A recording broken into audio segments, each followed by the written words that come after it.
Assalamualaikum warahmatullahi wabarakatuh. Kembali lagi di channel Berita Mistis. Untuk kisah kali ini masih melanjutkan dari kisah yang sebelumnya, sebuah kisah dari tulisannya Dioseta, kisah yang berjudul Kurusetra. Dan sebelum kita lanjut ke ceritanya, tekan dulu tombol like video ini dan jangan lupa tekan juga tombol subscribe channel ini. Nyalakan juga lonceng notifikasinya agar tidak ketinggalan cerita-cerita lainnya dari channel ini. Dan buat teman-teman yang pengen membaca langsung ceritanya, nanti silahkan saja kunjungi linknya yang nanti akan saya sertakan di kolom deskripsi. Dan seperti apa untuk kelanjutan dari kisah ini, langsung saja kita masuk ke ceritanya.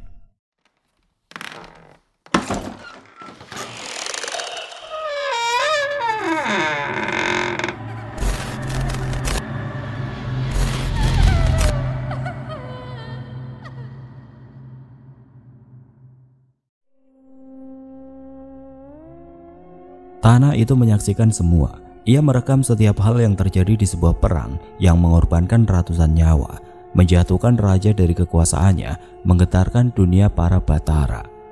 Tanah itu menerima semuanya.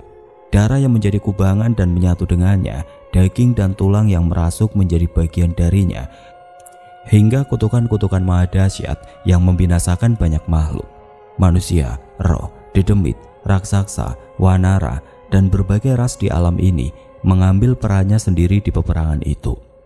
Sebagian berjaya dengan kemenangannya, sebagian mati dan menyatu dengan kutuk yang mengendap di tanah itu. Satu dari makhluk terkutuk menjadi bagian dalam perperangan, bukan untuk menaklukkan, namun untuk membuat tanah itu semakin terkutuk dan membangkitkan untuk menjadi bagian dari dirinya. Dialah Prabu Jagareksa. Di tengah gemuruh peperangan, Prabu Jagareksa melangkah dengan langkah yang menggetarkan tanah tempat ia berpijak. Darah musuh dan sekutu menyembur ke langit, menciptakan lukisan merah yang kontras dengan hijau tanah. Prabu Jagareksa, makhluk terkutuk yang menghisap kekuatan dari setiap nyawa yang tercabik di medan perang, memiliki tujuan gelap yang melekat padanya. Setiap serangannya membawa malapetaka, sentuhan dadanya menyebabkan tanah memuntahkan kutukan-kutukan lama yang terpendam. Dedemit muncul dari bawah tanah, roh-roh kelam berkeliaran, dan raksasa-raksasa purba bangkit dari kubur mereka yang terlupakan. Tanah itu yang semula menjadi saksi, kini menjadi panggung kehancuran. Perang itu harus terjadi pada tempat yang seharusnya, atau semua makhluk yang berada di atasnya akan musnah. Perang terkutuk yang kembali bangkit harus terjadi di padang Kurusetra.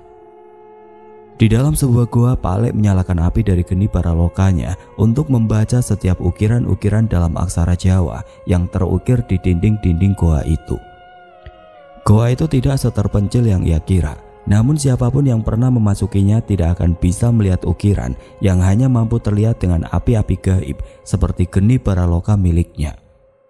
Padang Kurusetra, tempat yang diceritakan dalam kisah pewayangan itu, apa benar-benar ada? Pak Lek menggumam membayangkan bagaimana mungkin tempat dalam kisah sakral itu bisa benar-benar ada di alam ini. Pak Lek memikirkan kemungkinan tentang jagat Segoro Demit sebagai tujuan mengakhiri peperangan ini. Namun lawan mereka kali ini bukan makhluk biasa. Mereka adalah makhluk-makhluk yang bertahan dari hukuman waktu, menaklukkan berbagai makhluk penguasa hingga menjinakkan kutukan. Keberadaan mereka di jagat Segoro Demit bahkan mungkin bisa semakin memperburuk bencana. Tapi Pak Lek tidak ingin membiarkan peperangan ini menjadi bencana untuk setiap makhluk yang berdiri di tanah Jawa ini. Di tengah kebingungannya, Pak Lek menyadari kemunculan sosok yang membuat tubuhnya bergetar mendekat ke arahnya. Kereta kencana. Pak Lek melihat ada sosok yang sangat jelas ia kenali hanya dengan selendang hijau yang ia bawa dan kekuatan spiritualnya yang memancar dengan penuh pesona. Mereka tidak saling bertatapan. Namun Pak Lek sadar bahwa bila sosok itu sampai memunculkan wujudnya di hadapannya, maka bencana ini juga berdampak untuk mereka. Kami tidak bisa terlibat, namun kami juga tidak bisa membiarkan manusia menerima bencana dari sosok yang dikutuk itu. Pak Lek mendengarkan baik-baik sosok yang sangat dihormati oleh beberapa orang berpengaruh di tanah Jawa ini. Padang Kurusetra tidak pernah berpindah sejengkal pun. Yang harus kalian cari bukanlah tempatnya, tapi cara untuk ke sana dan menyelesaikan semuanya di sana. Sosok itu hanya menyampaikan kata-kata, namun saat itu Pak Lek sadar bahwa ucapan itu berhubungan dengan maksud beliau mengirim mereka ke zaman kerajaan Indrajaya. Beralih ke sudut pandang Danan. Panglima dari masa lalu. Dia melangkah dengan tertatih sambil menghalau setiap serangan dari setan-setan yang menyerangnya. Kakinya sudah lemah, namun setiap serangannya menunjukkan niatnya untuk tetap bertahan hidup dari antara kumpulan setan-setan di sekitarnya. "Panji, lindungi aku!" teriakku yang bergegas berlari menuju sosok yang tidak pernah kusangka akan aku temui lagi. Panji yang semakin mahir menguasai tombak lembu warok, menyapu berbagai macam sosok mayat hidup yang mengamuk di sekitarku dan membuka jalan untukku. Kerisku beradu dengan senjata-senjata berkarat dari prajurit-prajurit yang dibangkitkan dari kematian sebelum mereka mendekat ke Panglima itu. "Panglima Brahma, ikuti aku!" ucapku yang berusaha melindungi dirinya dengan mengusir setiap makhluk yang mendekatinya. Alunan ayat-ayat suci mengalun bagaikan puisi yang menyatu dengan angin. Aku melantunkannya dalam pelarian hingga angin-angin yang menyayat sosok-sosok lelembut itu berembus di sekitar kami. Kau... Sepertinya Panglima Brahma tidak mengenaliku. Namun sepertinya aku harus menunda penjelasan ini sampai kami berada di wilayah aman. "Aku jelaskan nanti, menjauh dulu dari mereka." Panglima Brahma menurut padaku. Dengan langkah yang tertatih ia menghindar dari lautan lelembut yang menghancurkan desa Kandimaya itu. Sayangnya setan-setan itu semakin kuat dengan kehadiran Prabu Jagareksa yang masih membiasakan diri dengan tubuh barunya. Kekuatan hitam bergejolak dari tubuh mereka sehingga tidak mudah untuk menghentikan mereka. "Cepat Danan!" teriak Mbak Wijan yang sudah bersiap dengan murid-muridnya untuk menghalau setan-setan yang mengejar kami. Mendengar ucapan Mbak Wijan, Panglima Brahma pun menoleh ke arahku dengan wajah yang kaget. "Danan?" "Iya Panglima. Aku benar-benar tidak menyangka bahwa kita akan bertemu lagi di sini." Formasi tarikan cambuk api yang begitu menawan dilakukan oleh para murid-murid Mbak Wijan. Sebuah mantra terus dibacakan oleh Mbak Wijan yang kuduga adalah sumber kekuatan dari formasi itu. Itu formasi yang hebat dan mampu menghabisi beberapa setan yang memasuki zona aman kami. Namun sayangnya jurus itu masih terlalu jauh untuk mengimbangi setan-setan kuno di hadapan kami. Panglima Brahma melihat keris Raga Sukma yang berada di genggamanku. Saat itu ia terlihat semakin yakin tentang diriku. "Bencana apa ini? Bahkan perang gaib saat kami menyelamatkan Raja Indrajaya tidak seberapa dibanding ini semua." Tanya Panglima Brahma yang tidak percaya melihat semua yang ada di hadapannya. "Mereka makhluk-makhluk terkutuk yang dibangkitkan oleh Trapaku Jagar. Sosok makhluk-makhluk yang seharusnya telah musnah di pertempuran di padang Kurusetra." "Paku Jagar? Keturunan dari Prabu Jagareksa?" ucap Panglima Brahma. Aku penasaran dengan ucapan Panglima Brahma mengenai Prabu Jagareksa itu. Ia pun menjelaskan bahwa Prabu Jagareksa adalah sosok manusia yang telah menguasai ilmu keabadian. Walau abadi, tubuhnya akan tetap termakan oleh zaman sehingga ia akan harus mengambil tubuh keturunannya untuk terus hidup. Panglima Brahma bersama Daryana, Raja Indrajaya dan orang-orang sempat mengalahkan Prabu Jagareksa. Namun ternyata Prabu Jagareksa masih mampu bertahan. Dengan bantuan suatu sosok yang berhubungan dengan Eyang Widarpa, gerbang antar dimensi pun kembali terbuka. Panglima Brahma mengorbankan dirinya untuk membawa Prabu Jagareksa kembali ke alam terkutuk. Ia menyangka akan kembali ke alam yang sempat di mana Raja Indrajaya terjebak sebelumnya. Namun dugaannya salah. Ia justru terlempar ke alam ini. Mungkin ada hubungannya dengan Prabu Junoyo yang membuka gerbang dimensi untuk menarik kekuatan. Salah satunya menghubungkan ke masa kalian. Perbincangan itu membuat Panji dan Mbak Wijan bingung. Di mata mereka keberadaan Panglima Brahma benar-benar tidak masuk akal. "Danan, jangan biarkan Prabu Jagareksa menguasai tubuh itu sepenuhnya. Bantu aku," ucap Panglima Brahma. Ia mencoba memperkuat pijakannya dan mengarahkan tombaknya ke sosok yang masih menikmati keberhasilannya mendapatkan tubuh Prabu Junoyo itu. Aku mengerti maksudnya dan mengalirkan kekuatan batinku ke tombak Panglima Brahma. Kekuatan besar terhimpun bersama ajian yang dibacakan oleh Panglima Brahma. Tombak yang terlihat usang itu bersinar dan menyiratkan kekuatan biru yang menyala. "Biar kami membantumu," ucap Mbak Wijan. Saat itu Panji dan Mbak Wijan mengambil jarak dan membentuk kuda-kuda. Mereka mengambil ancang-ancang untuk memukul ujung belakang dari tombak milik Panglima Brahma itu. "Makhluk yang membawa kejahatan tidak berhak mendapat tempat di alam manusia. Matilah!" teriak Panglima Brahma sembari melemparkan tombaknya itu. Bersamaan dengan itu Mbak Wijan dan Panji menambah dorongan tombak pusaka itu dengan memukul ujung belakang tombak itu dengan kekuatan mereka. Sebuah tombak pusaka melesat membelah langit. Sosok mayat hidup bersayap api berusaha menghadang tombak itu, namun mereka semua musnah seketika dengan besarnya tenaga yang melesat bersama tombak itu. Tidak sedikit pun tombak itu memalingkan arahnya. Ia meluncur tajam menuju sosok Prabu Jagareksa tanpa gentar. Trak! Patah.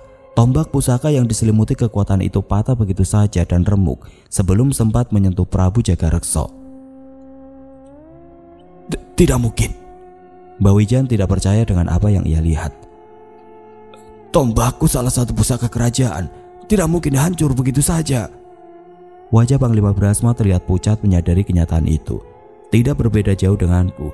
Aku ingat bagaimana kekuatan tombak itu melawan sosok Buto Geni yang perkasa itu. Dan di hadapan mataku sekarang, pusaka itu dipecundangi begitu saja. "Ia tidak menganggap kita sebagai ancaman," ucap Panji. "Benar, tapi meremehkan lawan adalah hal terbodoh di dalam perang," balas Panglima Brahma. Di tengah perbincangan kami, tiba-tiba kekuatan besar dari arah Prabu Jagareksa memancar.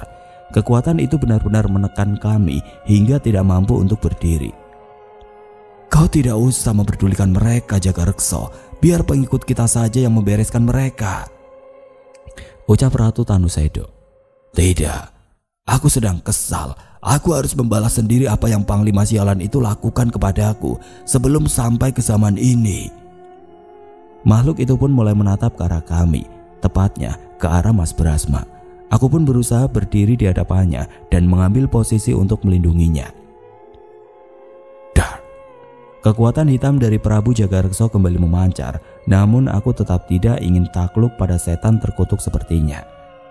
Aku membacakan ajian pada keris Raga Sukma hingga pilanya menyala. Nyi Sendang Rangu mengalirkan kekuatannya padaku hingga aku bisa mengimbangi kekuatan yang menekanku. Namun aku sadar bahwa Nyi Sendang Rangu tidak dalam kondisi prima. Sepertinya ia mengalami pertempuran yang sengit selama kepergianku. Dalam sekejap Prabu Jagareksa sudah berada di hadapan kami. Ia melangkahkan kakinya ke arah Panglima Brahma dengan kekuatan yang begitu mengancam. "Kau harus membayar atas penghinaan yang kau lakukan padaku." Aku pun tidak membiarkan Prabu Jagareksa mendekat. Dengan segera aku menghujamkan keris Raga Sukma ke tubuh makhluk itu. "Tidak aku biarkan. Hati-hati Danan." Serangan kerisku berhasil mengenai tubuh Prabu Jagareksa. Berbagai serangan kudaratkan bertubi-tubi ke tubuhnya, tapi semua sia-sia. Kesaktian keris Raga Sukma yang dulu mampu menghabisi Ludruk Topeng Ireng dan dedemit mengerikan yang pernah kami hadapi, kini tidak ada apa-apanya di hadapan Prabu Jagareksa. Mbak Wijan, Panji, dan murid-murid mereka pun tidak tinggal diam.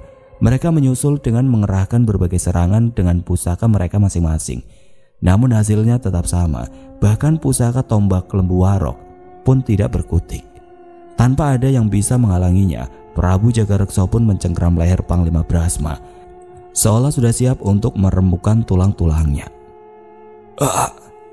"Setelah gua habisi kau, akan gua habisi keturunan teman-temanmu yang berada di alam ini," ucap Prabu Jagareksa. Namun belum sempat menghabisi Panglima Brahma, Prabu Jagareksa terhenti. Ia merasakan kekuatan besar yang berada di belakangnya. Itu aku. Permata biru dari keris Raga Sukma menyala setelah kubacakan mantra. Tubuhku terbaring, namun rohku melayang dengan kekuatan yang membuat wujudku berubah. Rambutku memutih dan memanjang, kuku-kukuku meruncing. Kekuatan hitam mengalir ke seluruh tubuhku. Sepertinya keberadaan wujudku ini mampu mengusik Prabu Jagareksa. "Aku mengingat kekuatan itu." Ia pun melempar Panglima Brahma dan berpaling ke arahku. Itu seperti Patiwidarpa," seru Panglima Brahma. Sepertinya Panglima Brahma benar-benar mengenali kekuatan Eyang Widarpa.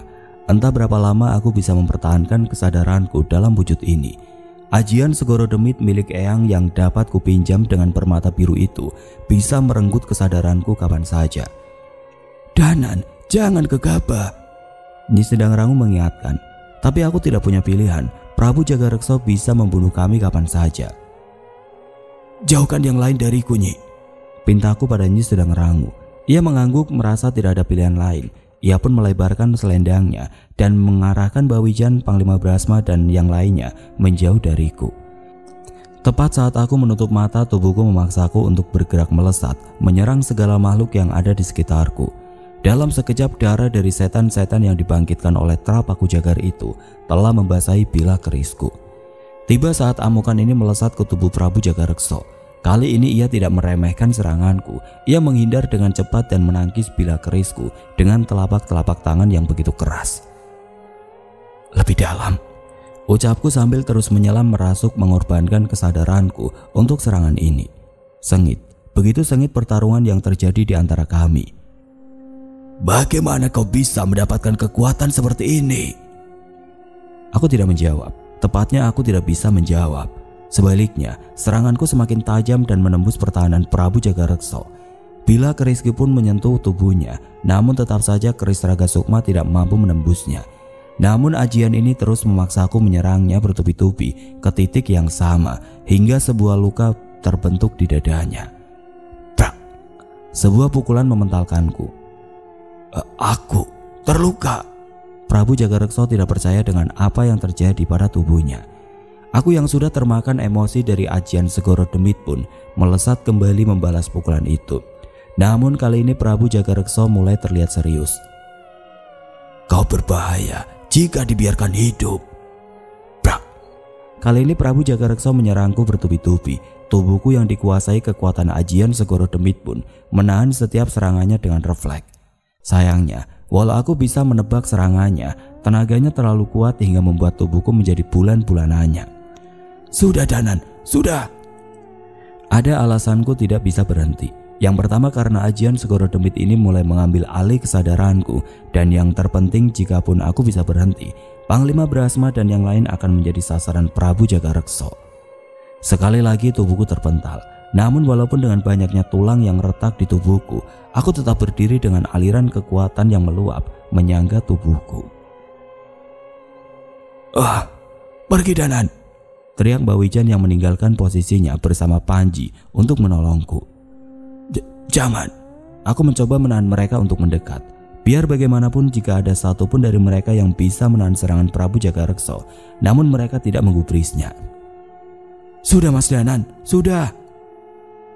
Selendangnya Sedang Rangu melebar dan menghalangi mereka semua. Lepaskan Nyi, Danan bisa mati! Teriak Panji yang menyaksikan tubuhku semakin hancur dengan setiap serangan yang menghantamku. Di sisi lain, Arsa sudah menggenggam wayangnya dengan wajah penuh amarah. Namun genggaman tangannya pun tertahan oleh selendang Nyi Sedang Rangu. Nyi! Teriak Arsa. Ia tidak mengerti mengapa Nyi Sedang Rangu bersikeras menahan mereka. Namun aku memuji keteguhan Nyi Sedang Rangu. Entah berapa kali lagi tubuh ini bisa menerima serangan makhluk itu. Namun kami sama-sama tahu dengan jelas bahwa mereka akan mati begitu sekali saja terkena hantaman Prabu Jagareksa. Ternyata memang tidak lama. Brak! Aku terjatuh. Tubuhku terkulai di tanah dengan luka yang tidak terhitung. Wajah Nyi Sedang Rangu menitikan air mata dan menahan emosinya. Jika kau habisi anak itu, maka aku akan melakukan apapun untuk membunuhmu. Ancam Nyi Sedang Rangu dengan tubuh yang bergetar dan kekuatan yang meluap-luap. Kau tidak mengira aku akan takut kan? Ucap Prabu Jagareksa tanpa menoleh pada Nyi Sedang Rangu. Suara teriakan setan-setan di sekitarku memekakan telinga. Mereka bersorak melihat Prabu Jagareksa mengangkat tangannya yang dihiasi dengan kuku-kuku yang tajam. Kekuatan hitam mengalir di cengkramannya. Tidak ada kesempatan untukku menahan serangan itu. Bahkan ajian Segoro Demit pun meninggalkan tubuhku bersama wujud yang selama ini menjadi perisaiku. Sepertinya aku harus menerima saat ini sebagai akhir hidupku. Sebuah pukulan menghantam. Aneh, tidak terjadi apapun padaku. Sebaliknya, terdengar suara nafas yang berat dan suara menggeram. Tangan terkutukmu tidak pantas menyentuh Danan. Di tengah hidup dan matiku, tiba-tiba kabut putih menyelimuti desa Kandimaya.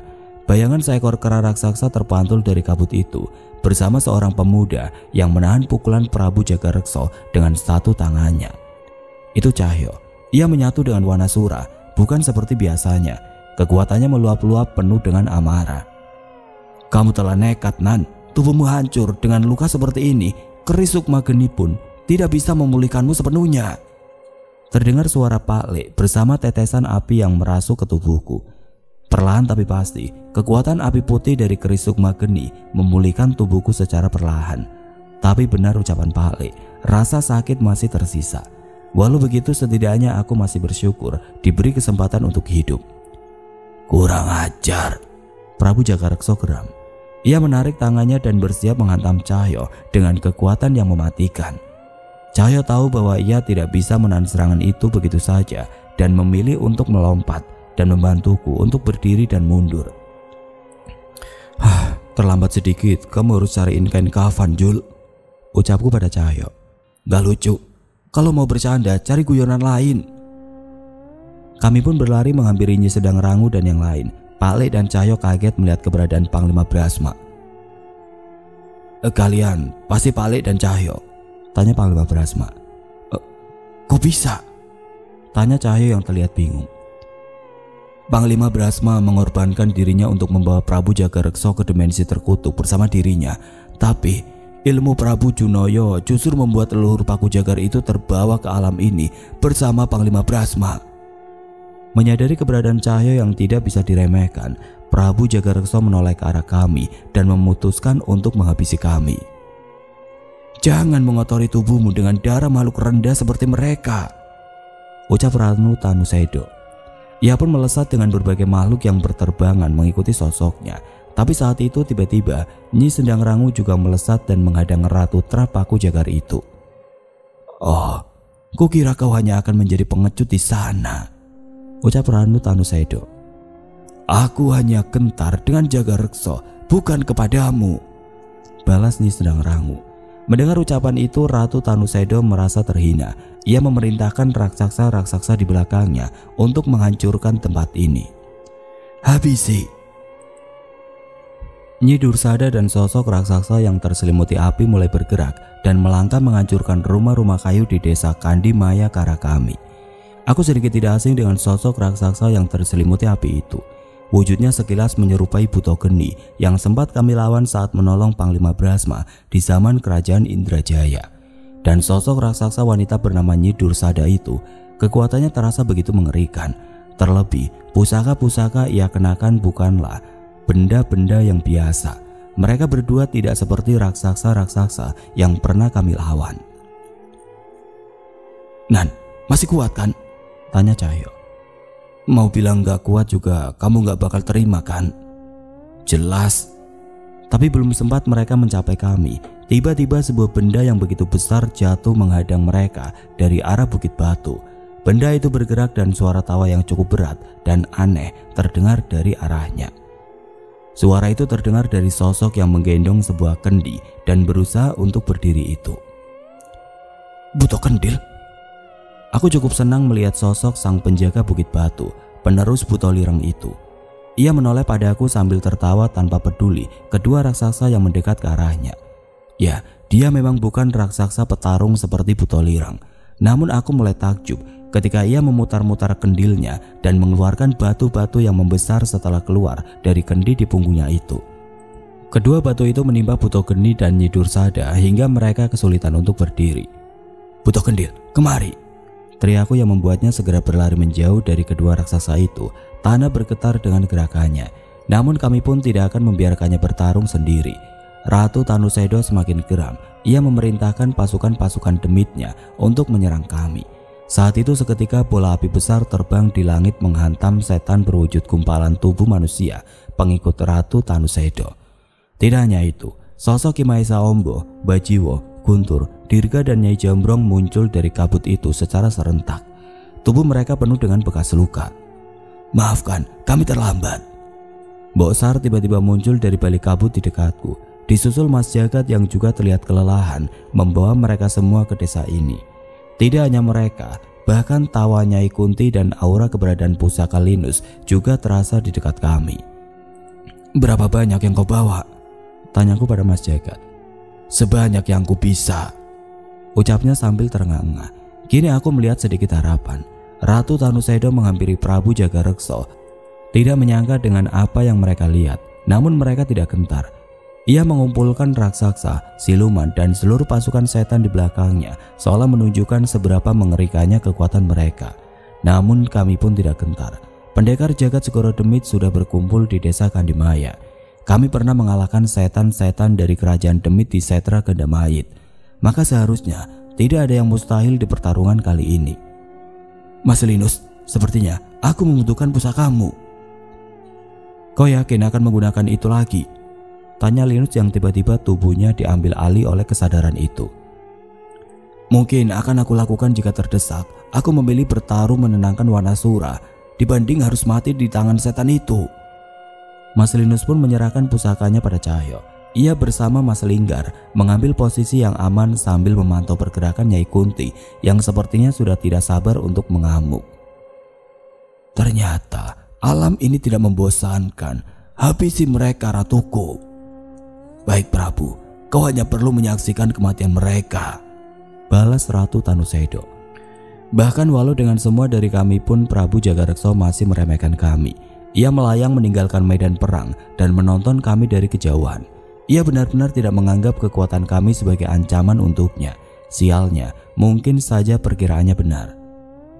Jangan biarkan seorang pun hidup, perintah Ratu Tanusedo. Gumpalan bagian tubuh manusia melayang dengan kobaran api melesat mengikuti perintah Ratu Tanusedo ke arah kami. Mayat-mayat mereka harus menjadi milikku, teriak salah satu wajah di gumpalan itu. Itu Badalungan. Aku dan Daryana pernah mengalahkannya, tapi ia tidak sebesar itu, ucap Panglima Brasma. Makhluk seperti itu akan terus ada selama masih banyak korban yang mati dengan tidak tenang. Saat itu Arsa mengibaskan wayangnya hingga bayangan seekor Garuda besar menerjang makhluk bernama Badalungan itu. Kekuatan kedua makhluk itu pun beradu, namun Arsa sendiri tahu bahwa sosok Garuda yang melawan Badalungan itu tidak cukup untuk mengalahkannya. Ia pun bersiap mengibaskan sebuah wayang lagi, namun sebelum sempat melakukannya, tiba-tiba seseorang tiba dan mengibaskan wayang hingga munculkan wujud kera raksasa berwarna hitam. Jogorawu. Aku menoleh dan mendapati pemuda bertopeng hitam yang tiba dan bertarung di sisi kami. Jadi, kau sudah memutuskan di mana kau berpihak, Bara? Tanya Cahyo menyambut sosok itu. Aku tidak begitu mengerti dengan apa yang terjadi di antara mereka, namun pemuda bertopeng yang dipanggil dengan nama Bara itu tidak menjawab dan menaiki Jogorawu. Kita selesaikan dulu pertarungan ini, ucapnya sambil menerjang sosok Badalungan bersama Jogorawu yang ia naiki. Sosok Jogorawu dan Garuda itu menghantam Badalungan dan menahannya untuk mendekat ke arah kami.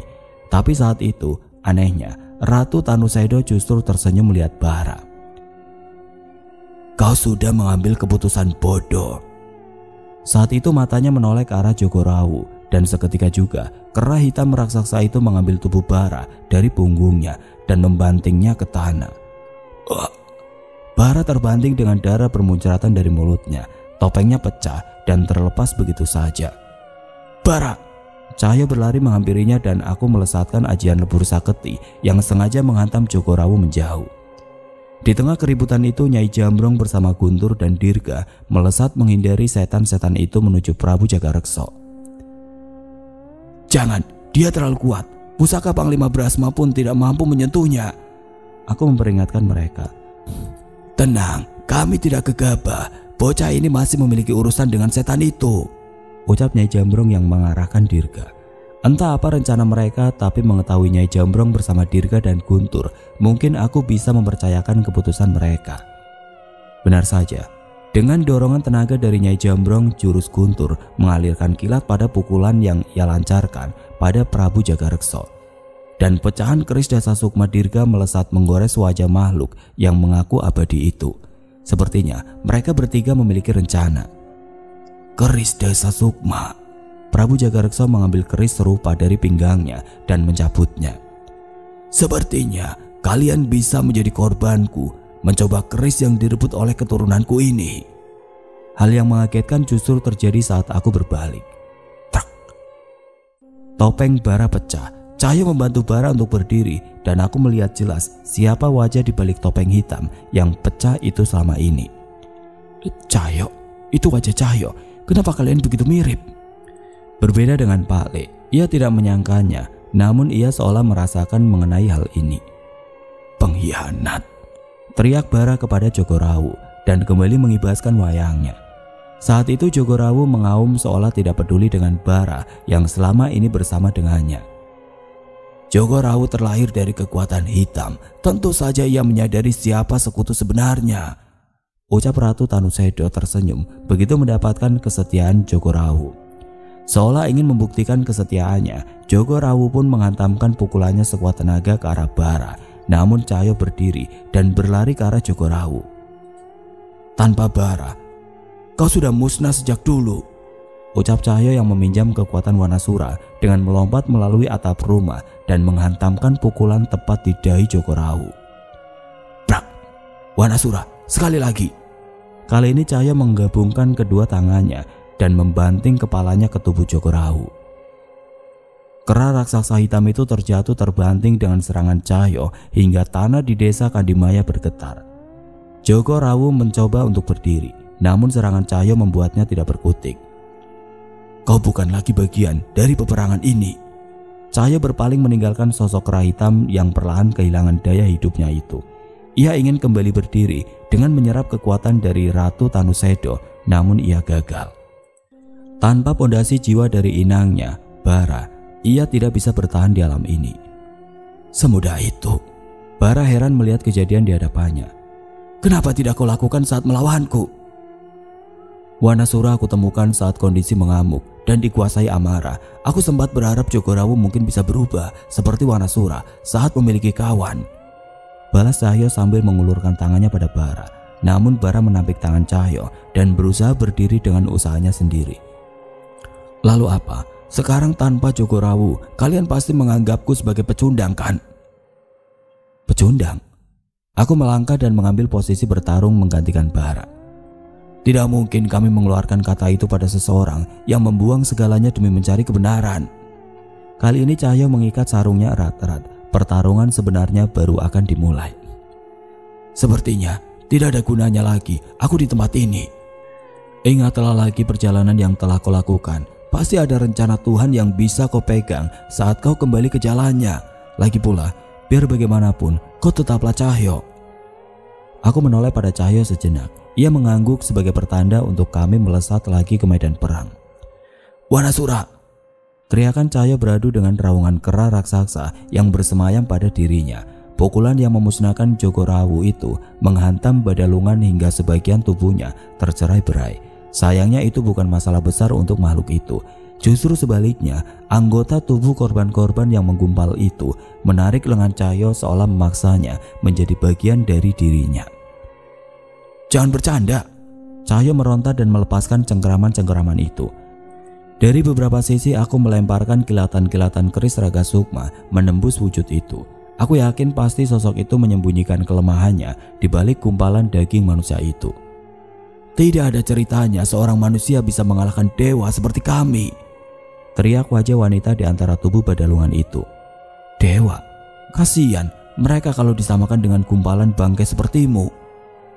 Sayangnya serangan kami berikutnya tertahan dengan wujud Badalungan yang semakin memanas. Awas, menjauh! Panglima Brahma berteriak dari jauh seolah mengetahui pola serangan ini. Dar!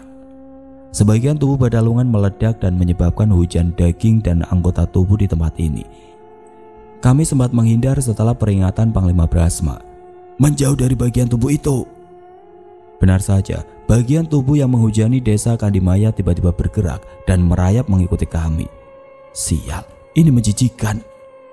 Aku menoleh kembali ke makhluk itu dan melihat ia kembali mengumpulkan bagian tubuh dari mayat-mayat hidup yang sudah dikalahkan oleh Panji dan yang lain. Gila, dia mau sebesar apa? Nggak peduli sebesar apa, kita cari dan serang tubuh utamanya. Posisinya pasti terlindungi daging-daging itu. Lah, itu bagianmu, Nan. Pokoknya, ku hajar terus sampai kamu bisa nemuin titik lemahnya. Asam kenjut. Cahyo kembali melompat dan menyerang Badalungan yang semakin membesar itu. Berbagai bagian dirinya terpencar-pencar oleh serangan Cahyo. Kali ini aku memilih untuk diam dan memperhatikan dengan seksama. Tubuh utama Badalungan adalah api. Seharusnya bagian terpanasnya adalah titik lemahnya. ucap Panglima Brahma mencoba memberi petunjuk. Panas. Petunjuk Panglima Brahma membuat ini menjadi semakin mudah. Jul, cari bagian api yang paling panas. Ah? Cahyo melihat daging-daging manusia yang terbakar di hadapannya itu. Ngawur kamu, gak waras kamu Nan. Yang nyuruh makan daging itu siapa? Cahyo menggeleng namun ia tetap mengikuti petunjukku, melompat dari atap ke atap mencari sisi terpanas dari makhluk itu. Tidak membutuhkan waktu lama sampai Cahyo menghantamkan serangannya dan mencerai-beraikan daging yang menggumpal di sisi badalungan itu. Aku yang menyadari pertanda itu segera mengambil posisi dengan keris raga sukmaku. Titip tubuhku sebentar Panglima. Rohku melesat secepat mungkin dengan kekuatan putih yang menyala-nyala. Aliran kilatan keris raga sukma menyelimuti rohku hingga berubah menjadi kilatan putih yang menembus bagian sisi gumpalan daging raksasa itu. Panas, memang panas. Api yang membara tetap menyelimuti bagian dalam dari tubuh badalungan itu. Namun Cahyo benar. Ada bagian seukuran manusia yang berwujud api dan jalur yang kulewati adalah jalur terdekat menuju inti itu. Aku mengoyak perwujudan roh api itu hingga menembus keluar dari tubuh menjijikan itu. Berhasil? Tanya Cahyo dari atas atap sementara aku masih melayang memastikan apa yang terjadi. Suara degupan keras terdengar dari dalam tubuh badalungan itu. Firasatku benar-benar tidak baik saat itu. Entah mengapa Prabu Jagareksa yang tengah meladeni Nyai Jambrong, Guntur dan Dirga melemparkan perhatiannya pada kejadian ini. Danan, Cahyo, lari! Perintah Pak Le yang tengah sibuk mengobarkan geni baralokanya di antara mayat-mayat hidup itu. Entah apa yang ia lakukan, terlihat kobaran api itu seolah membentuk formasi. Ia seperti sudah bersiap untuk saat ini. Aku menyingkirkan rasa penasaranku dulu dan memutuskan mengikuti perintah Pak Le dan mengajak Cahyo dan Panglima Brahma menjauh dari gumpalan itu. Tidak mungkin. Tubuhku. Puluhan wajah di tubuh badalungan itu berteriak kesakitan dengan suara yang mengerikan. Suara degupan keras itu semakin cepat terdengar. Sial, sembunyi. Tepat setelah melewati beberapa tikungan, kami bersembunyi di belakang rumah-rumah kayu dan suara ledakan terdengar bersama hawa panas yang mengalir. Ini menjijikan. Ledakan badalungan itu menghujani desa Kandimaya dengan jasad-jasad bagian tubuh manusia yang telah hangus. Semua bersembunyi, bahkan setan-setan dan Ratu Tanusedo juga menutupi tubuhnya dari ledakan itu. Kecuali Pak Le dan Bajiwo, Jagat pun memaksakan diri berlari ke arah mereka. Mereka berada di antara formasi api yang Pak Le buat, dan saat itu keris sukmageni bersinar dengan warna yang aneh. Jagat lelembut, boten duwe wujud, kula nimbali, surga loka surga kayangan, ketumuli sampun nampani, tekan asa, tekan sedanten. Pak Le membacakan mantra jagat lelembut. Bahkan keris sukmageni bereaksi dan bergetar hebat di tangannya. Tapi Pak Le tidak selesai di situ. Sambung kerong alam kasebut, jatining manungso, sejatining urip. Pungkur lan mengso, iso nyawiji. Tidak disangka ledakan tubuh badalungan membentuk sebuah pusaran hitam besar di langit yang mengeluarkan berbagai macam suara riuh.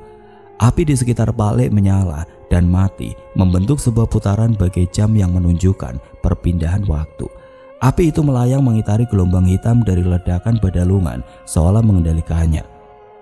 Pak Le ngapain? Bersiap, kita akan ke medan perang yang sesungguhnya.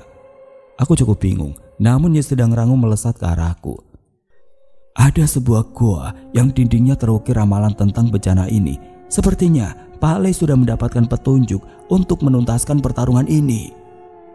Ramalan itu bukan sebuah hal yang akan dipercaya olehku atau Pak Le, tapi aku yakin Pak Le bisa menyaring sesuatu yang benar dari petunjuk itu. Apa yang kau lakukan? Teriak Ratu Tanusedo yang menyadari api-api kecil menyala di bagian tubuhnya tanpa bisa dipadamkan. Kau? Prabu Jagareksa terlihat geram. Ia menyadari bahwa sebuah portal dimensi terbuka dari ledakan badalungan. Sepertinya Pak Le memanfaatkan itu untuk memindahkan kami semua ke sebuah tempat. Prabu Jagareksa berusaha memadamkan api kecil di tubuhnya yang tidak bisa dipadamkan. Api itu juga ada di tubuh kami, seolah menyambungkan kami semua dengan mantra Pak Le. Sekarang Jagat, perintah Pak Le. Jagat menyentuh tubuh Pak Le dan Bajiwo. dan menggunakan ajian lintas jagat miliknya. Kabut putih menyelimuti kami semua. "Mas Jagat!" Dirga khawatir melihat Jagat yang mulai memuntahkan darah. Sepertinya tempat kami berpindah bukanlah tempat biasa. Nyi Sendang Rangu menyelimuti mereka bertiga dengan selendangnya dan menggabungkan kekuatannya dalam ritual itu. "Sial, masih belum cukup," keluh Mbak Jiwo. Sosok Rangda melayang di atas mereka bertiga. Beli wajah ikut memberikan kekuatannya, tapi sia-sia. Membawa begitu banyak makhluk ke dalam gelombang itu bukan hal yang masuk akal. Prabu Jagareksa tersenyum melihatnya. Ia yakin bahwa yang Pak Le lakukan hanya menghancurkan dirinya sendiri. Namun kali ini ia tidak ingin meremehkan kami lagi. Ia pun menghardik anak buahnya dan mengincar Pak Le. Tapi sebelum itu terjadi, tiba-tiba terdengar suara dentuman dari jauh. Tidak lama kemudian terdengar suara-suara kereta kencana dari arah yang berbeda. Kami merasakan keberadaan sosok besar mendekat ke arah kami.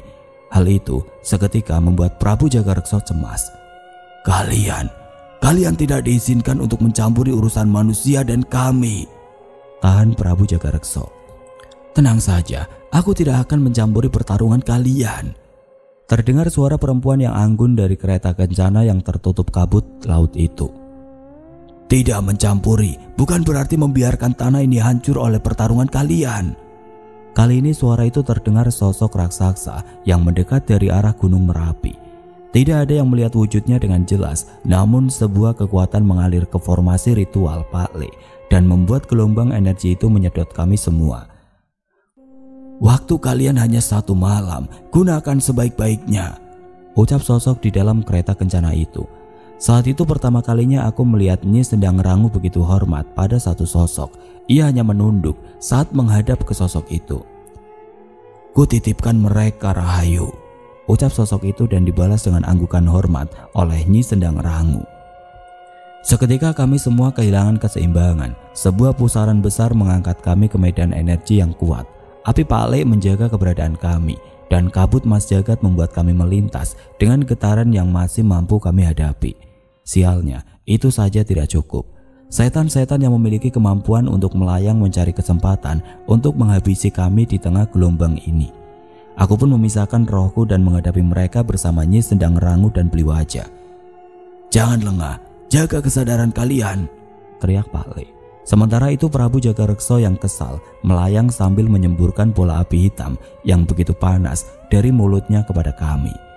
Sial, banyak yang tidak bisa menghindar. Nyi Sendang Rangu mencoba menahannya, namun kekuatannya terlalu kuat. Tapi sebelum ia terpental, sesuatu menangkapnya. Seketika itu juga, semua berubah menjadi gelap tanpa kami mengerti apa yang terjadi. Suara itu terdengar. Aku menyadari bahwa Cahyo dan yang lain berada di tempat yang sama denganku. Dan suara itu, "Ini perbuatan Buto Kendil," tanya Guntur. "Benar, tertawanya itu nggak ada yang bisa gantiin," jawab Dirga. Benar ucapan mereka. Saat ini di luar sana Buto Kendil pasti sedang berjuang menghadapi gelombang ini dan serangan-serangan setan itu. Bahkan dari dalam guci ini pun terdengar suara-suara serangan-serangan yang menghujam ke tubuh Buto Kendil. Oke teman-teman, sampai di sini dulu ceritanya. Nantikan kelanjutan kisah ini di video berikutnya. Agar tidak ketinggalan, klik tombol subscribe channel ini dan nyalakan lonceng notifikasinya. Wassalamualaikum warahmatullahi wabarakatuh.